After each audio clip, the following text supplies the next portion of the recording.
Hello student, आज आप सभी को सबसे पहले मैं धन्यवाद देना चाहूंगा क्योंकि आपने मेरी पुरानी वीडियोस देखी है और कुछ समस्या मुझ तक पहुंचाई मेरे व्हाट्सएप नंबर पर। ठीक है, वो काफी हद तक आपका सॉल्व सही था। एक छोटा माइनर मिस्टेक था जो मैंने आपको बता दिया है। अब मैं लेकर चल रहा हूँ आज पार्ट नंबर 8 में। सीधे आज मैं पढ़ाने जा रहा हूँ जो शून्यक होते हैं, शून्यक का ज्यामिति अर्थ क्या होता है। ठीक है, और जब हम शून्यक का ज्यामिति अर्थ हम पढ़ें, इसको पढ़ने के पहले मैं आपको 2-3 चीजें बताना चाहूंगा, आपको रिमाइंड कराना चाहूंगा। हो सकता है कि आप कंफ्यूजन की स्थिति में हैं, तो आपको 3 चीजों को एक साथ अलग अलग एक एक करके मैं इस लेक्चर के माध्यम से बताऊंगा। आपने 9वीं क्लास में आलेख पढ़ा होगा, ग्राफ कैसे बनाते हैं इस बात को आपने पढ़ा होगा। ठीक है, यहाँ 3 बातें हैं। 3 बातों जैसे कि नंबर फर्स्ट, सबसे पहली बात तो मैं क्लियर करूंगा आलेख।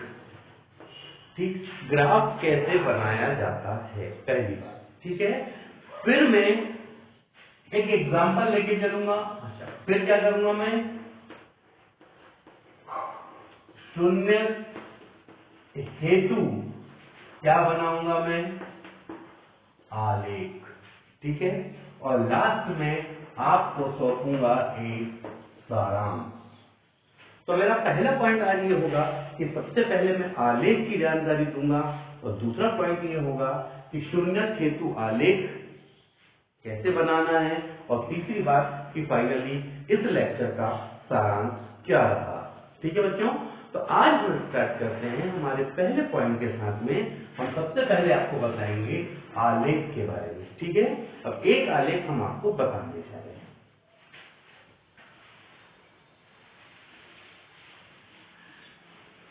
देखो, आलेख कैसे बनाया जाता है। अब मैं ये मानकर चलता हूं, यदि किसी स्टूडेंट ने, हालांकि 9th क्लास का सिलेबस का है, पर किसी स्टूडेंट ने यदि 9वीं कक्षा में किसी प्रकार की कोई लापरवाही किया हो, या वहां कुछ कमजोरी रही हो, या कोई और वजह से स्वास्थ्य अच्छा ना रहा हो, वो बहुत अच्छे से नहीं पढ़ पाया हो, इन बातों का ध्यान रखते हुए पहले मैं आपको बता रहा हूं कि एक आलेख कैसे बनाते हैं इत्मीनान से। ठीक है, बिल्कुल रटने की आवश्यकता नहीं है। अब इसका मतलब आलेख होता क्या है, हम देखें। आलेख इंग्लिश में इसे क्या कहते हैं, ग्राफ। ठीक है, अब इस ग्राफ को बनाते कैसे हैं। जनरली आपके जो अभी सिलेबस हैं वो 2 डायमेंशनल है, मतलब 2 दिशा वाले हैं। ठीक है, तो अभी हम लेकर चलेंगे 2 डायमेंशनल में, ये 3 में बनता है, लेकिन क्योंकि जिस क्लास के लिए ये लेक्चर में ले रहा हूं उसमें 3 डायमेंशनल का रोल नहीं है। ठीक है, देखते हैं।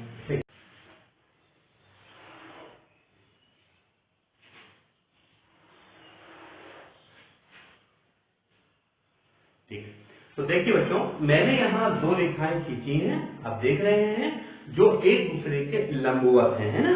लंबवत है मतलब देखिए आप, ये यहाँ पर जो कोण बना है, ये कोण कितने अंश का बना है, 90 अंश का। इसे 90 अंश को ही हम क्या कहते हैं, समकोण कहते हैं। इंग्लिश में इसे क्या कहते हैं, इसे राइट एंगल कहते हैं। ठीक है, और तो यहाँ पर आपके पास देखते हैं कुछ 2 रेखाएं हैं जो एक दूसरे को 90 अंश का क्रॉस करती हैं। ठीक है, अब इनका जो क्रॉस करने वाला ये जो पॉइंट है, ठीक है, ये क्या कहलाता है, 0। अब मेरी बात को अच्छे से समझना है आपको। जैसे ये जो एक्सिस है, जो हॉरिजेंटल, हॉरिजेंटल का मतलब जो आड़ी है, ये जो आड़ी रेखा है ना, ये वाली रेखा, इसे हम एक नाम देंगे। नाम ऐसे देंगे, यहाँ x होगा और यहाँ x डैश होगा, और x डैश को हम x अक्ष कहेंगे। देखिए x, ये हमारे लिए क्या कहलाएगा, ये x अक्ष कहलाएगा। ये क्या कहलाएगा, x अक्ष कहलाएगा। और आपने सेंटीमीटर वाला स्केल देखा है ना, ठीक है, तो 10-10 मिलीमीटर के बाद एक एक क्या होता, पॉइंट होता है। होता है ना, हमने देखा है 1 सेंटीमीटर में 10 mm होता है। ऐसे ही ग्राफ कॉपी एक जो मार्केट से मिलती है ना, उसमें ये बना हुआ रहता है। लेकिन फिर भी आप अपनी कॉपी में अपने हाथ से कैसे बनाएंगे वो मैं आपको सिखा रहा हूँ। तो उसके लिए आप क्या करेंगे, एक स्केल 0 पर रखेंगे और हर एक सेंटीमीटर पर छोटा छोटा निशान लगाएंगे। जैसे मान के चले ये 1 2 3 4 1 2 3 4, ठीक। और इस साइड भी ऐसा ही करना है हमें 1 2 3, लेकिन हम को के लेफ्ट में जब जाएंगे तो माइनस में लेकर चलेंगे। कहने का मतलब यह है 1 2 3 4 -1 -2 -3 -4।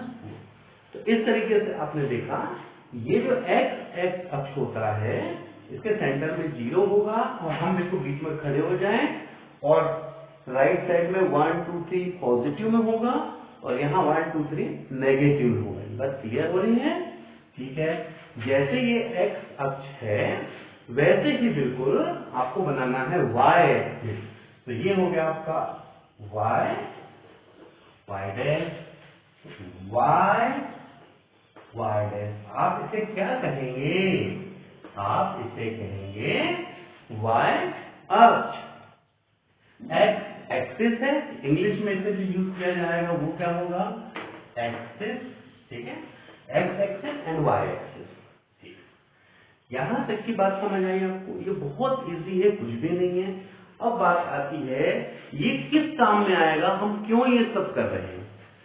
एक बात ध्यान रखना है, आपको जब कोई बिंदु लेना होता है किसी भी ज्यामिति रचना को बनाने के लिए, जो उसकी सबसे छोटी इकाई है, उससे सबसे छोटा अंग कहना चाहिए, वो बिंदु होता है, ठीक है। और एक बिंदु को दर्शाना हो 2 डायमेंशनल में, द्विविमी में, तो उसके लिए 2 अक्षों की आवश्यकता होती है। यदि यहाँ पे हमें त्रिविम में लेना होता तो 3 अक्षों की आवश्यकता होती। लेकिन अभी हम बात कर रहे हैं 2 डायमेंशनल में, द्विविमी गति की बात हो रही है, यहाँ 2 अक्षों की बात हो रही है और बिंदु दर्शाना है, ठीक है। चलिए अब यहाँ ध्यान रखेंगे, ये जो आप इसे देखें, ये जो एक्स एक्सिस है, इसका एक नाम है भुज और इसका एक नाम है कोटि, ठीक है। इसे भुज कहते हैं और इसे कोटि कहते हैं। और एक बिंदु का जो प्रेजेंटेशन होता है वो मैं आपको बताने जा रहा हूं, ठीक है।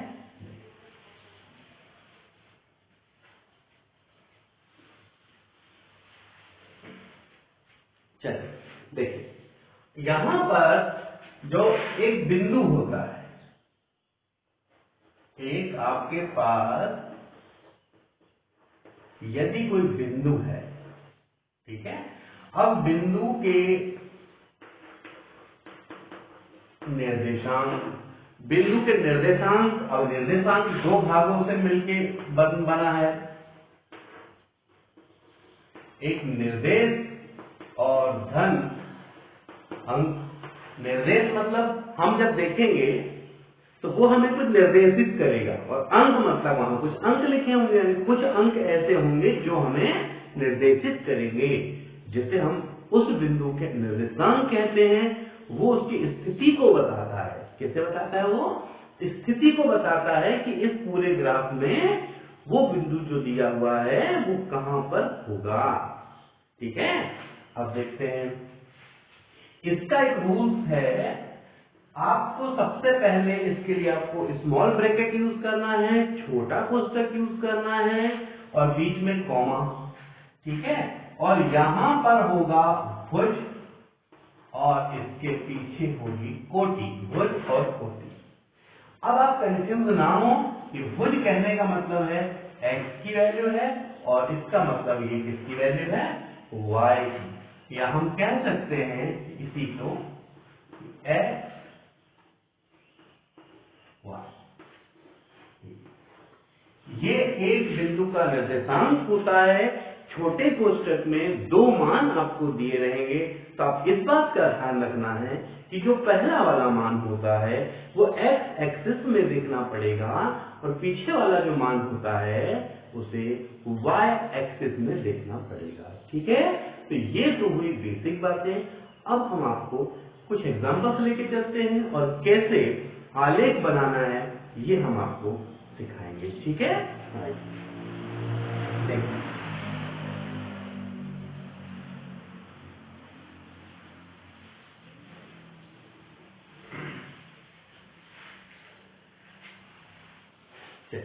अब मैं आपको बताने जा रहा हूं कि किस तरीके से एक बिंदु को रिप्रेजेंट करते हैं।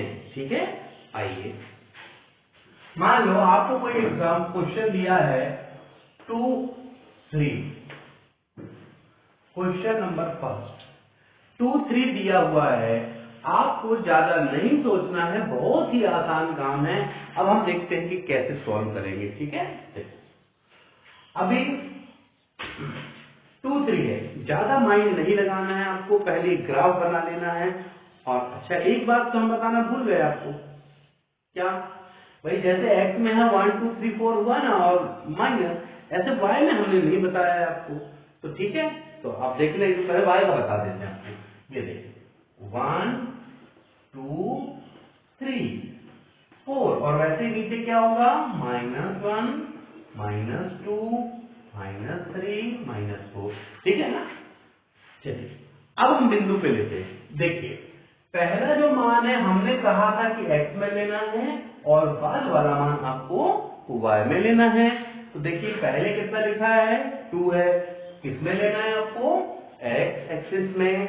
अब देखिए x में 2 चिन्ह से 2 कहां मिला आपको, ये मिला, ये मिला ना आपको ये 2। अब आपको लेना है पीछे वाला मान, उसको किसमें लेंगे आप y में लेंगे ना। देखिए y में जब लेंगे तो y में कितना दिख रहा है आपको 3। यहां पूरे में चेक करें, आपको 3 कहां दिख रहा है, ये दिख रहा है 2 और 3। अब देखना ये है कि 2 और 3 दोनों से लाइन बढ़ाएं, ये कहीं ना कहीं जाके स्वयं टच हो जाएगी। आप देखिए, जैसे देखो यहां से मैंने लाइन बढ़ाया, अब यहां से बढ़ा दूं, यहां दोनों आकर के इस बिंदु पर मिल रहे हैं कि नहीं मिल रहे हैं, मिल रहे हैं ना। तो यही तो बिंदु है 2, 3। ठीक है, कोई तकलीफ इसमें, बहुत ही आसान काम है, आप इसको हैवी ना समझिए। और ध्यान रखना है, बहुत से ऐसे बच्चे होंगे जिन्होंने 9th से ही या छोटी क्लास से ही हमारे इस कोचिंग में सब कुछ सीख चुका है, तो उसमें कोई दिक्कत नहीं है, उनको ये बोरिंग नहीं लगना चाहिए। मैंने आपसे पहले ही कहा था कि मेरा मकसद यहाँ उन बच्चों को पहले प्राथमिकता देना है जो पहले या तो गलती कर चुके हैं और कई कारणों की वजह से उनका बेस काफी कमजोर हो गया है। उन कमजोर बच्चों को मुझे ऊपर लाना, ये सबसे बड़ा उद्देश्य इस लेक्चर का है। और साथ ही साथ जिनको तेज गति से कोई चीज करनी है तो वो सीधे मेरे व्हाट्सएप नंबर पे काम करें। और ऐसे बहुत वीडियो आएंगे, मैं ऐसे बहुत सारे प्रश्न लेके आऊंगा जो विद इन अ सेकेंड में आप सॉल्व करेंगे। किसी का सॉल्व 10 सेकंड में, किसी का 15 सेकंड में, किसी का 20 सेकंड में। ऐसे प्रश्न तो मैं देता ही रहूंगा आपको, ठीक है ना। लेकिन अभी जो मकसद है ये मैं उन बच्चों के लिए कर रहा हूं जो पूर्व गलती की वजह से कहीं ना कहीं अपने को असहाय समझते हैं। और मैं चाहता हूं वो बच्चे में यदि एक बच्चा भी इस वीडियो को देखता है और उसे ऐसा लगता है कि नहीं मैंने उनके लिए कुछ किया, तो मैं अपने आप को बहुत धन्य मानूंगा। देखें, चलिए इसी प्रकार से कुछ बिंदुओं पे और प्रैक्टिस करते हैं हम। देखिए जैसे -1, 3 ये पॉइंट है। अब -1 कहां से, हम पहला मान हमेशा x में, तो -1 कहां है, आप क्या देखिए ये है। 3 कहां है, देखिए तो 3 जो है y में देखना है, ये ऊपर है। देखिए फिर ये आकर मिला, यहां आकर मिलेगा ना, तो ये हुआ -1, 3। ठीक है, तो इस तरीके से आप देख रहे हैं कि कैसे बिंदुओं को प्रदर्शित किया जाएगा। लेकिन बहुत से बच्चे कंफ्यूज तब होते हैं जब एक मान 0 रहता है। तो भाई देखो यदि आपका एक मान 0 है तो आप कैसे करेंगे? क्योंकि अभी तक मैंने आपको बताया दो मान कोई ना कोई मिलते थे और उनको ला करके हम मिला देते थे, तो कहीं ना कहीं वो मिल जाते थे और वो कटाक्ष बिंदु ही उसका मान था। लेकिन अब बात आती है यदि कोई एक मान 0 हो तब क्या? चलिए अब मैं लेकर चलता हूं ऐसा एग्जांपल जिससे कि एक मान क्या हो? 0 हो। अब मैं लेकर चलता हूं 3 0, ये 3। अब बात आती है कि मैंने लेकर चला है 3 0, ठीक है। 3 कितना देखेंगे आप? x में। कहां है? ये है। y में कितना देखना है आपको? 0। इसका मतलब y में 0 यही होगा, ये जो होगा तो आपको y, तो हम देख रहे हैं कि ये बिंदु जैसे था 3 है ना, तो यहां पे क्या हो जाएगा? ये हमने x का मान कितना देखा? 3, y का मान 0 है। आप मत देखिए, यही पॉइंट कहलाएगा 3 0। तो ये बताइए कि ये जो बिंदु है किस में है? आपका x एक्सिस में है। तो x एक्सिस में y का मान क्या होगा? 0। तो ध्यान रखना है x एक्सिस में y कितना हुआ? 0 हुआ, ठीक है ना। तो जब भी आपको y 0 दिख जाए तो वो x एक्सिस में होगा, और यदि x 0 दिख जाता तो y में होता। कैसे होता हम देखते हैं। यदि हमारे पास कोई पॉइंट होता 0 -2, अब देखिए x में कितना है आपका? 0 है, मतलब आपको नहीं देखना है। तो y में कितना है आपका? -2। y -2 कहां? ये है, तो यही मान कहलाएगा 0 -2। इसका मतलब देखो अब मान कहां है? ये y में है। तो आप देख रहे हैं कि y एक्सिस में x बराबर 0, ठीक है। तो आप ध्यान रखें कि x अक्ष की बात होगी तो y 0 और y अक्ष की बात होगी तो x 0। ये बात क्लियर हुई आपको? इसके बाद मैं आपको बताना चाहता हूं कि मूल बिंदु क्या होगा। ये जो आप देख रहे हैं सेंटर, ये आपने इसे हम O से रिप्रेजेंट करते हैं और लिखते हैं 0 0। तो ध्यान रखना है कि ये जो O है वो है ओरिजिन, यानी कि मूल बिंदु। ये जो O है ना, ओरिजिन, इसका मतलब कि ये मूल बिंदु है O। तो एक बात देखिए समझ लेना, ये जो बाहर लिखा है ना ये O है, लेकिन अंदर जो 0 0 लिखे ये 0 ही 0 है, ये O नहीं है। बाहर में O है, बाहर 0 कभी नहीं पढ़ते, वो O है, और अंदर जो है वो 0 0 है। इसे मूल बिंदु कहते हैं। इसमें x और y दोनों अक्षों के मान 0 होते हैं, ठीक है। तो ये अक्षों की जानकारी है। अब मैं चाहूंगा कि चूंकि मैंने अक्षों की जानकारी दी है तो आप कुछ क्वेश्चन के प्रैक्टिस जरूर करें।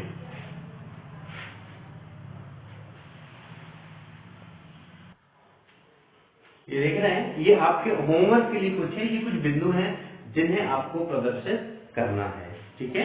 और ये प्रदर्शित करके बढ़िया एक ग्राफ बना करके मेरे व्हाट्सएप नंबर 9713128358 पर एक उसके पिक भेजेंगे, ठीक है। मैं वेट करूंगा। अब लेकिन इसी के आगे, इसी लेक्चर का जो अगला पार्ट है मैंने आपको बताया था, मैं आपको बताऊंगा कि एक क्वेश्चन दूंगा, उसमें शून्य ज्ञात करूंगा और उस शून्य के लिए ग्राफ कैसे बनाएंगे और उस शून्य का ज्यामितीय अर्थ क्या होगा। ये चर्चा हुई थी हमारी। अब हम इसी को हम डेवलप करने जा रहे हैं, ठीक है। उम्मीद करता हूं इस लेक्चर का जो पहला पार्ट था कि आलेख या ग्राफ कैसे बनाना है, ये आपको समझ आया होगा, ठीक है।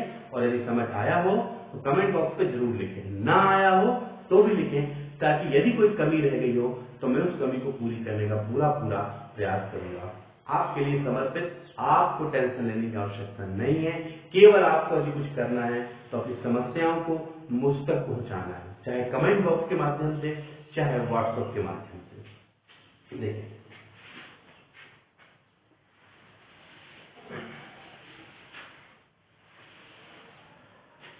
अब मैं आपको लेकर चलता हूं एक प्रश्न की ओर, ठीक है। पहले एक प्रश्न लूंगा, उसमें मैं आपको सिखाऊंगा कि कैसे हम ग्राफ को बनाते हैं और वहां जो शून्य है उसके ज्यामितीय अर्थ क्या होते हैं। ठीक है, चलिए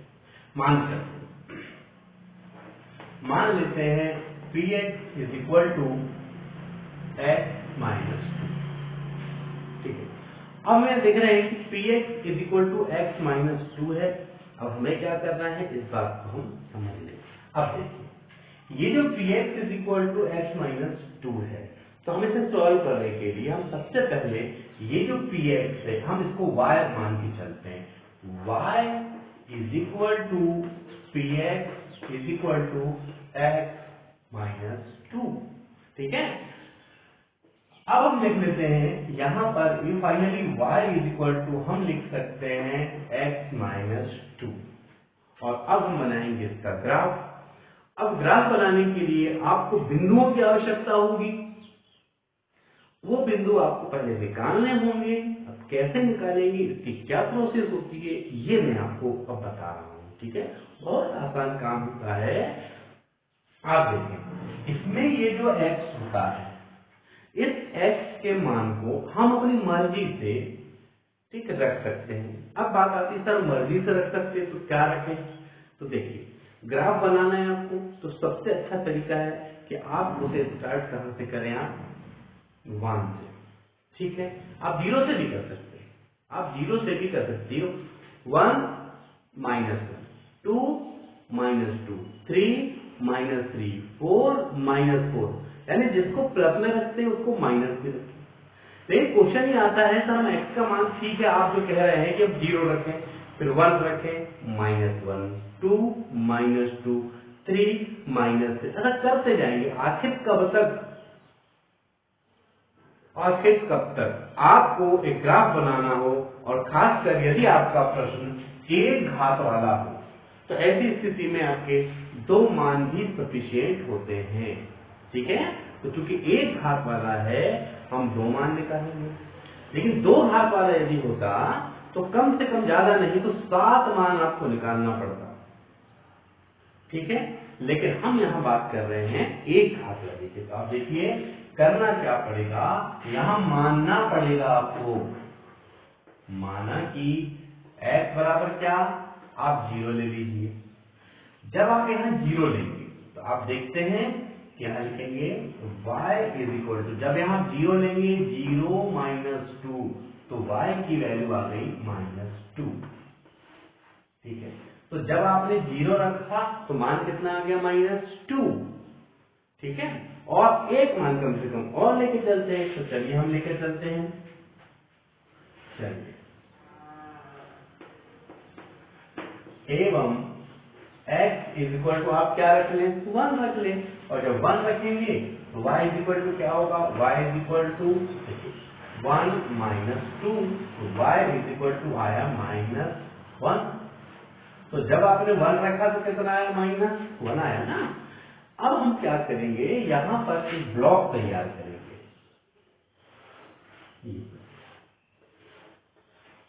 आप लिखिए x और ये लिखिए y, x और y। अब मेरी बात को समझने का प्रयास करना है। जब आपने 0 लिया था, तो वैल्यू कितनी आई थी, माइनस 2। तब बात को समझे, जब 0 लिया तब आया माइनस 2। तो आपको जो पहला पॉइंट प्राप्त हुआ है वो 0 माइनस 2। और जबकि आपने 1 जब लिया था, तो देखिए जरा, जब 1 आपने लिया तो आपके पास क्या आया, माइनस 1। तो यहां लिखेंगे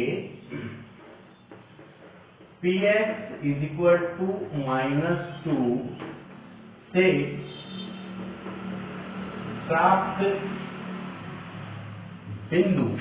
प्राप्त बिंदु कौन से होंगे, एक आपका ये हो। लेकिन आपको इनमें मैंने पहले बता चुका है कि छोटे कोष्टक में पहले किसका मान लिखना है, आपको x की वैल्यू, और पीछे लिखना है आपको y की वैल्यू। तो क्या आएगा बोले, 0 माइनस 2, एवं यहां क्या आने वाला है, 1 माइनस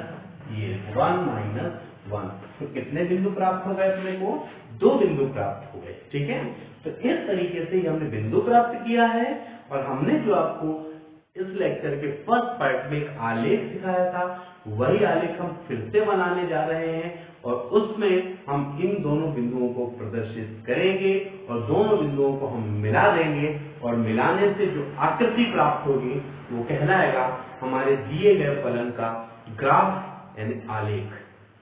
और फिर मैं बताऊंगा उसका क्या ज्यामितीय अर्थ रहा शून्य का यहाँ इस आलेख के अंदर। ठीक है, तो यहां तक मेरी बात समझ आएगी।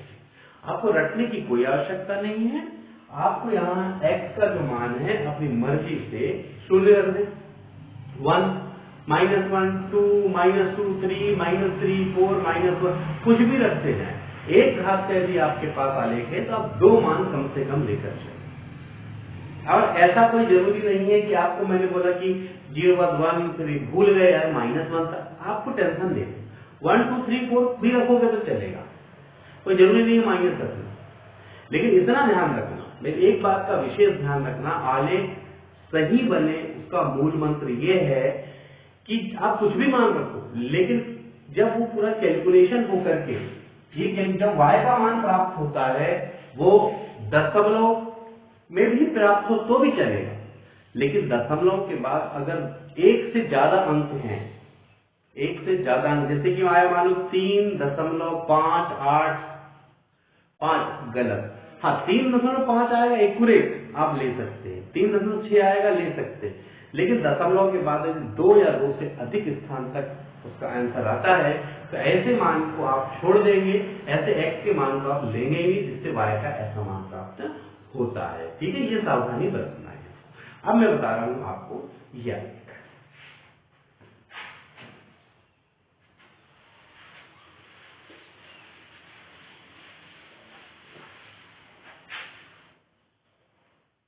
हम पॉइंट लिख के रख लेते हैं, कौन कौन से थे, 0, 2 और 1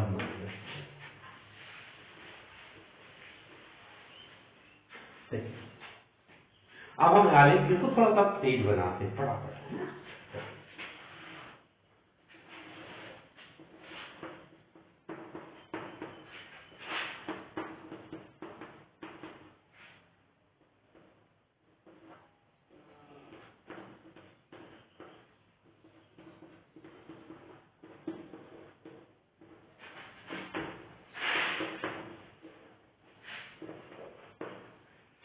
देखिए अभी हम देखें 0, 2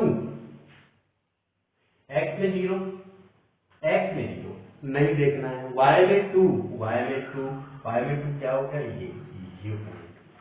अब आप देखें ये 1, -1 x में 1, ये x में 1, y में -1, ये देखो तो दोनों आकर के कहां तक होंगे, ये पॉइंट जो आपका वो है 1 ठीक है। अब आप क्या करेंगे, ये जो 2 बिंदु प्राप्त हुए आप इनको मिला देंगे,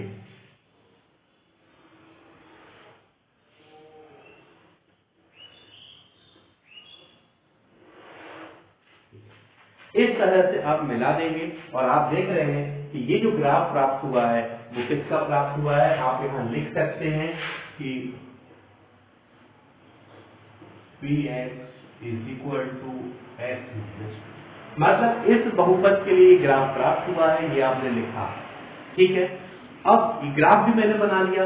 अब मेरा तीसरा पॉइंट ये था शून्य का ज्यामितीय अर्थ क्या है, तो आप शून्य की परिभाषा में जाएं। आप जानते हैं कि आपने माना है y = px = x-, बात को समझना है, यहां पर अच्छे से समझना पड़ेगा।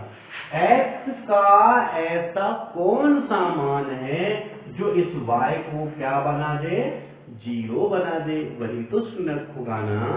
तो बताइए आपको x का मान देखना है, जबकि y यहाँ y को 0 करने वाला x का मान है। अच्छा बताइए y0 कब होगा, y0 तब होगा जब x अक्ष में तकेगा, x अक्ष में y का मान 0 होता है। तो आप देखिए यहाँ कट रहा है तो यहाँ y का मान क्या होगा, 0 होगा, ठीक है। और ये 0 होगा तो यही है शून्य। इसका मतलब है x अक्ष को कोई ग्राफ यदि एक बार काट रहा है तो उसका एक शून्य होगा, क्योंकि एक घात का समीकरण था इसलिए इसका एक ही शून्य होता। और इसीलिए इस ग्राफ ने एक्स अक्ष को एक बार ही काटा है, एक बिंदु पर काटा है, एक शून्य को। इसी तरीके से यदि किसी वर्ग अगर द्विघात बहुपद होता, दो शून्य होते, उसका ग्राफ कुछ इस तरह बनता कि एक बार एक्स अक्ष को काटने के बाद फिर वो कहीं ना कहीं फिर से एक बार एक्स अक्ष को फिर से काटता। यानी एक्स अक्ष को यदि ये दो बार अलग अलग स्थान पे काटेगा, दो शून्य होंगे। इसी तरीके से यदि तीन घात का समीकरण आपके पास होता, तीन शून्य आते और एक्स अक्ष को तीन बार अलग अलग जगह, अलग अलग स्थान पे, अलग अलग बिंदु पर प्रतिच्छेद करता और वो तीनों ही उसके शून्य होते। तो सारांश हमारा ये है कि बहुपद में जितने की घात होती है उतने उसके शून्य होते हैं, और इसका मतलब जितने शून्य हैं उतनी बार उसका ग्राफ एक्स अक्ष को इंटरसेक्ट करेगा, मतलब प्रतिच्छेद करता है। यहाँ एक घात का समीकरण था, इसीलिए यहाँ जो ग्राफ प्राप्त हुआ है